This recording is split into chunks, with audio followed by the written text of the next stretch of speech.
வணக்கம் மக்களே, சற்று முன் கிடைத்த தகவல் ஒன்றை பார்க்க போகிறோம். டெபாசிட் போச்சு, வேற வழியே இல்லை, இதான் முடிவு.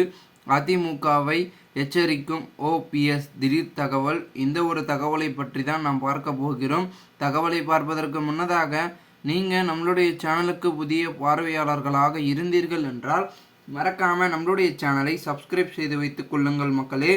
தற்பொழுது சென்னை எழும்பூரில் இன்று முன்னாள் அமைச்சர் ஓ பன்னீர்செல்வம் செய்தியாளர்களை சந்தித்து தொண்டர்கள் ஒருங்கிணைந்தால்தான் வெற்றி பெற முடியும் என்று கூறினார்.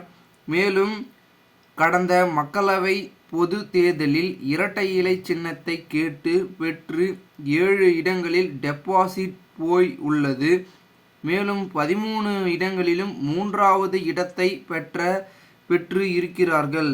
இதேபோல மற்ற மக்களவை தொகுதிகளிலும் பெரும் பின்னடைவை சந்தித்திருக்கிறது. தொண்டர்கள் பிரிந்து இருப்பதால்தான் கடந்த மக்களவை தேர்தலில் ஒரு தொகுதியில் கூட வெற்றி பெற முடியவில்லை. இதுதான் முக்கிய காரணம்.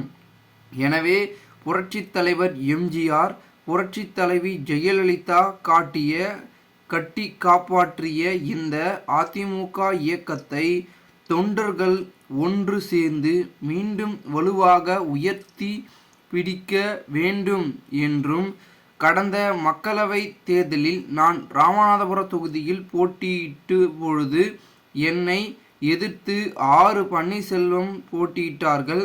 சுயேட்சையாக ராமநாதபுரம் தொகுதியில் போட்டியிட்ட நான் 33% வாக்குகளை பெற்றுள்ளேன். தொண்டர்களுக்கும் பொதுமக்களுக்கும் எங்கள் பக்கம்தான் இருக்கிறார்கள் என்பதை இது உணர்த்துகிறது. இரட்டை இலை சின்னத்தை டெபாசிட் இழக்க செய்த தமிழக அரசியலில் அருவருக்கத்தக்க அரசியலை தற்பொழுது நடத்தி கொண்டிருக்கிறார்கள். அதிமுக தொண்டர்கள் ஒன்றிணைக்க வேண்டும் என்று ஓ பன்னீர்செல்வம் அவர்கள் தெரிவித்து கொண்டு இருக்கிறார். இந்த ஒரு தகவல் என்பது தற்பொழுது பரபரப்பாகவும் விறுவிறுப்பாகவும் பார்க்கப்படுகிறது.